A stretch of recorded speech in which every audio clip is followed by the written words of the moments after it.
स्वाद बेमिसाल देखने वाले सभी दर्शकों को शिवानी का प्यार भरा नमस्कार। और आज मैं आपको कोई रेसिपी नहीं बता रही हूँ, बल्कि आज मैं आपको कुछ किचन टिप्स बता रही हूँ। आशा करती हूँ कि ये किचन टिप्स आपको अच्छे लगेंगे और आपके लिए यूजफुल होगा। अगर आपको लगे कि ये किचन टिप्स आपके लिए यूजफुल है तो प्लीज मेरे वीडियो के नीचे लाइक का बटन क्लिक करें और मेरे चैनल को सब्सक्राइब करना ना भूलें। तो चलिए आइए देखते हैं। आज की मेरी पहली टिप प्याज से रिलेटेड है और स्पेशली उन लोगों के लिए जिसे प्याज काटते समय आंख से पानी बहुत ज्यादा निकलता है। सबसे पहले प्याज को छीलेंगे,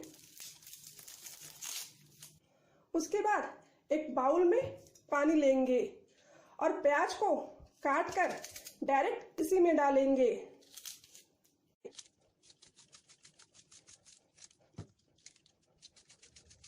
इस तरह से प्याज को डायरेक्ट काटकर पानी में ही डालिए और इसे 2 से 3 मिनट तक इसी तरह से रहने दीजिए। उसके बाद प्याज को अलग कर लीजिए और पानी को फेंक दीजिए। यहाँ पर मैंने प्याज को हाफ स्लाइस में लच्छे में काटा है, लेकिन अगर आप इसे बारीक भी काट रहे हैं या फिर सलाद के लिए काट रहे हैं तो उसे भी डायरेक्ट पानी में काट के डाल के देखिए। इस प्रोसेस से आपके आंखों से काफी हद तक पानी नहीं निकलेगा। ट्राई करके देखिए। ये जो नेक्स्ट स्टेप है ये भी बड़े काम की है। जब हम किसी भी तरह का पकौड़ा बनाते हैं तो लास्ट में बेसन के घोल बच जाते हैं, तो इसे फ्रिज में रख दीजिए। और अगर आपने सुबह पकौड़े बनाए हैं तो रात में इस बेसन के घोल को आटा में डालिए, उसमें 2 चम्मच रिफाइंड तेल या फिर 1 चम्मच घी डालिए, स्वाद के अनुसार नमक डालकर उस आटा को गूंथ लीजिए और उसे मिस्सी रोटी बना लीजिए। या फिर इस बेसन के घोल में आटा में डालने के बाद उसमें बारीक कटा हुआ प्याज डालिए, स्वाद के अनुसार बारीक कटी हुई हरी मिर्च डालिए, कद्दूकस किया हुआ 1 इंच अदरक डालिए और 2 चम्मच तेल या फिर 1 चम्मच घी डालकर और नमक डालकर गूंथ लीजिए और उससे मसाला मिस्सी पराठा तैयार। हमारी नेक्स्ट टिप बहुत ही काम की है। रेगुलर कप में चाय पीने से आप देखते हैं कि कप में चाय के दाग आ जाते हैं, जो कि बहुत ही गंदा लगता है। ये इसलिए होता है क्योंकि कप में चाय 1-2 बूंद रह जाते हैं, जिसे काफी देर के बाद धोने से कप में चाय के दाग आ जाते हैं। तो इस चीज से बचने के लिए नेक्स्ट टाइम जब भी आप कप में चाय पिए या किसी को पिलाएं तो उसे किचन सिंक में लाने के बाद उस कप को पानी से एक बार अच्छी तरह से धो लीजिए और उसके बाद उसमें पानी डालकर छोड़ दीजिए। उसके बाद आप उस कप को चाहे कितनी भी देर के बाद धोएंगे, कप में चाय के दाग नहीं रहेंगे। आप इस प्रोसेस को करके देखिए, इसका रिजल्ट आपको बहुत ही अच्छा मिलेगा। नेक्स्ट टिप मिक्सी के जार से रिलेटेड है। जब भी हम जार में कोई चीज पीसते हैं तो पीसने के बाद उस जार को पानी से अच्छी तरह से धो देते हैं, जिससे कि वो अच्छी तरह से साफ हो जाता है। लेकिन शायद आपने कभी गौर नहीं किया है, ब्लेड के जो अंदर वाला पार्ट होता है वहां पर पिसी हुई चीज का कुछ पार्ट फंस जाता है, जिसके कारण वहां पर फंगस लग जाता है। और जब हम उस जार में किसी दूसरी चीज को पीसते हैं तो वो फंगस उसके साथ मिक्स हो जाता है। यहाँ पर मैंने इस जार में उड़द दाल पीसा है और आप सभी जानते हैं कि उड़द दाल कितना चिपचिपा होता है, तो जाहिर है इसमें मैं पानी डालकर छोड़ दूंगी, जिसके कारण जो लगा हुआ उड़द दाल है वो अच्छी तरह से फूल कर निकल जाएगा और इस जार को धो दूंगी, जिससे कि ये साफ हो जाएगा। लेकिन उड़द दाल का कुछ पार्ट्स ब्लेड के अंदर ही रह जाता है, जिसके कारण वहां पर फंगस लग जाएगा। तो इस चीज से बचने के लिए नेक्स्ट टाइम जब भी आप जार में कोई चीज पीसे तो पीसने के बाद उस जार में करीब आधा जार पानी डाल दीजिए और उसके बाद उस जार को मिक्सी में रखकर एक बार फिर से 30 से 35 सेकंड के लिए चला लीजिए।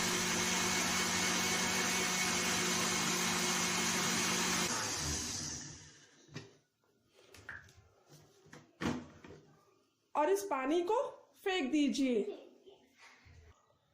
इस प्रोसेस को उड़द दाल जैसे चीजों के लिए 2 से 3 बार कीजिए, जिससे कि जो चिपचिपा उड़द दाल है वो अच्छी तरह से निकल जाए। 2 से 3 बार इस प्रोसेस को करने के बाद इस पानी को फेंक देंगे और जार को अच्छी तरह से धो लेंगे। इसके बाद पानी से धोने के बाद ये जार बिल्कुल अच्छी तरह से साफ हो गया है। ब्लेड के अंदर भी अब इसके कुछ भी नहीं फंसा हुआ है। 2 से 3 बार प्रोसेस तो उड़द दाल जैसे चिपचिपी चीजों के लिए करनी है, लेकिन अगर आप सूखे पाउडर को पीसे हैं तो उसके लिए इस प्रोसेस को केवल एक ही बार कीजिए, जिससे कि वो बिल्कुल अच्छी तरह से साफ हो जाएगा। तो आप कोई सब्जी बना रहे हैं तो हरी मिर्च को डायरेक्ट तेल में नहीं डालिए। इससे हरी मिर्च का जो स्मेल है वो पूरे घर में फैल जाता है, जिससे कि दूसरे लोगों को खांसी होने लगती है। और अगर किसी को अस्थमा का, कोल्ड का या फिर सांस का प्रॉब्लम है, उसके लिए ये स्मेल तो और ही ज्यादा हानिकारक होता है। तो जब भी आप सब्जी बनाए तो मिर्ची को इस तरह से बीच से काट कर सब्जी के डालने के बाद उसके ऊपर से डालिए। ऐसा करने से मिर्ची का जो तीखापन है वो भी सब्जी में अच्छी तरह से चला जाएगा, और तेल में हरी मिर्च डालने से जो स्मेल पूरे घर में फैल जाता है वो भी नहीं फैलेगा। जैसे कि यहाँ पर मैं हरी मिर्च को टमाटर के डालने के बाद डाल रही हूँ, इससे हरी मिर्च जलेगा भी नहीं, और हरी मिर्च के तेल में डालने से जो स्मेल पूरे घर में फैल जाता है वो भी नहीं होगा। अजवाइन हमारी पाचन शक्ति को बढ़ाता है। आयुर्वेद में भी अजवाइन का बहुत ही अच्छा उल्लेख किया गया है। इसे आप डेली अपने खाने में इस्तेमाल कीजिए। जब हम कोई चीज फ्राई करते हैं या फिर चीला वगैरह बनाते हैं तो उसमें तो हम अजवाइन जरूर डालते हैं, लेकिन यहाँ पर मैं आपको सलाह दूंगी कि आप जो डेली सब्जी और रोटी बनाते हैं उसमें भी अजवाइन जरूर डालिए। सब्जी बनाते समय तेल में जो हम छौंक लगाते हैं, जीरा और सरसों डालते हैं, उसके साथ थोड़ा सा अजवाइन भी डालिए। रोटी बनाते समय उसमें भी थोड़ा सा अजवाइन डालिए। अगर आप डेली अजवाइन का सेवन करते हैं तो धीरे धीरे आपकी पाचन शक्ति काफी अच्छी हो जाएगी। और अगर आपको गैस की प्रॉब्लम है तो आप अजवाइन का पानी पीजिए। 1 लीटर पानी में थोड़ा सा अजवाइन डालिए, उसे अच्छी तरह से बॉईल कीजिए, छान कर ठंडा कर कर उस पानी को पीजिए। अगर आप डेली 1 गिलास पानी भी पीते हैं तो आपकी गैस की प्रॉब्लम काफी हद तक खत्म हो जाएगी। बहुत लोगों की ये शिकायत होती है कि अजवाइन को प्लेन रोटी में डालने से रोटी फूलता नहीं है, तो उसके लिए भी एक उपाय है। आप अजवाइन को पीस कर उसका पाउडर तैयार करके रखिए, और जब आप आटा गूंथते हैं तो उसमें थोड़ा सा अजवाइन का पाउडर डाल के मिक्स कर लीजिए। इससे आपके रोटी में अजवाइन दिखेगा भी नहीं और रोटी भी बहुत ही अच्छी तरह से फूलेगा। डेली की जो रोटी और सब्जी बनते हैं तो उसमें भी आप थोड़ा थोड़ा अजवाइन डालकर इसका सेवन कीजिए। वैसे तो आप अजवाइन का पाउडर डायरेक्ट पीस करके भी बना सकते हैं, लेकिन अगर आप इसे गर्म करके बना रहे हैं तो इसे डायरेक्ट गैस में नहीं रोस्ट कीजिए। कढ़ाई को गर्म कीजिए, उसके बाद गैस का फ्लेम बंद कीजिए, उसमें अजवाइन डालिए और उसमें 2 मिनट तक अजवाइन को चलाते रहिए, जिससे कि अजवाइन गर्म हो जाएगा। उसके बाद उसे पीस कर पाउडर तैयार कर लीजिए। अजवाइन को गर्म करके उसका पाउडर बनाने से उसका पाउडर ज्यादा अच्छी तरह से बनता है। ट्राई करके देखिए। बचे हुए ब्रेड को अच्छी तरह से मिक्सी में पीस लीजिए, उसके बाद उसे अच्छी तरह से भूंज लीजिए, जिससे कि पूरी तरह से ड्राई हो जाए। पहले तो इसे भूंजते समय आपको फील होगा कि ये नमी छोड़ रहा है, लेकिन थोड़ी देर के बाद इसका नमी हटने लगेगा और ये पूरी तरह से ड्राई हो जाएगा।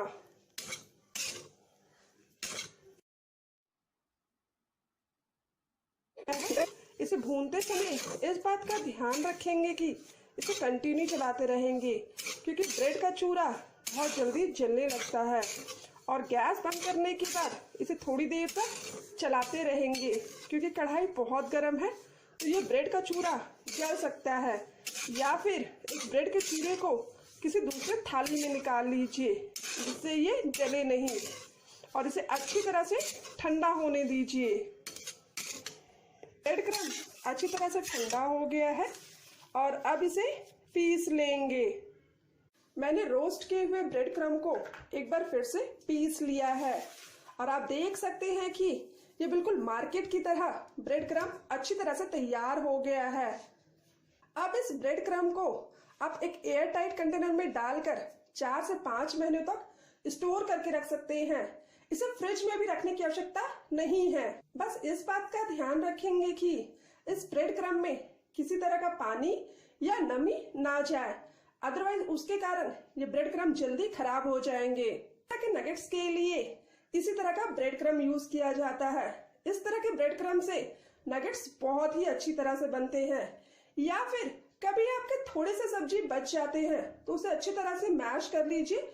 जरूरत के हिसाब से उसमें ब्रेड क्रम्ब मिलाइए ताकि उसमें जो नमी है वो ब्रेड क्रम्ब सोख ले, और उसके बाद उससे आप स्टफिंग पराठा बना सकते हैं।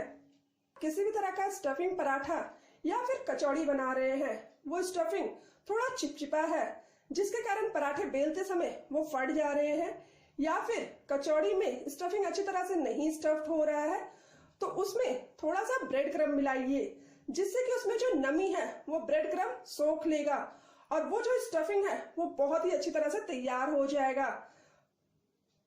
तरह से आप आसानी से मार्केट की तरह ब्रेड क्रम्ब बना सकते हैं। इसे आप बचे हुए ब्रेड से भी बना सकते हैं या फिर फ्रेश ब्रेड से भी बना सकते हैं। ब्रेड क्रम्ब आप लंबे समय तक स्टोर करके रख सकते हैं। ये बहुत ही काम की चीज है। चीनी चाहे जितनी भी साफ क्यों ना दिख रही हो, उसमें गंदगी जरूर रहती है। जब हम चीनी की चाशनी से कुछ बनाते हैं तो इस गंदगी को निकालना आसान है। सबसे पहले चीनी और पानी को घुलने देंगे। चीनी अच्छी तरह से घुल गया है और अब इसमें डालेंगे 1 टेबल स्पून दूध और अब इसे बॉईल करेंगे। दूध डालने से चीनी में जो भी गंदगी रहती है वो झाग बनकर ऊपर आ जाता है, जिसे हम निकाल लेंगे। आप देख सकते हैं कि चीनी में जो गंदगी है वो झाग बनकर ऊपर आ रहा है, और अब इस झाग को एक छन्नी की सहायता से निकाल लेंगे।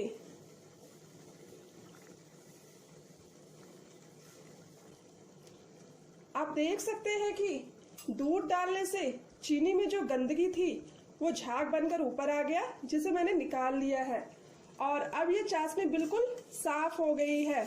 और अब इस चाशनी को थोड़ा, आशा करती हूँ कि ये किचन टिप्स आपको अच्छे लगे होंगे और आपके लिए यूज़फुल होगा। अगर आपको लगे कि ये किचन टिप्स आपके लिए यूज़फुल है तो प्लीज़ इस वीडियो को लाइक करें, इस वीडियो को अपने फ्रेंड्स और फैमिली के साथ शेयर करें।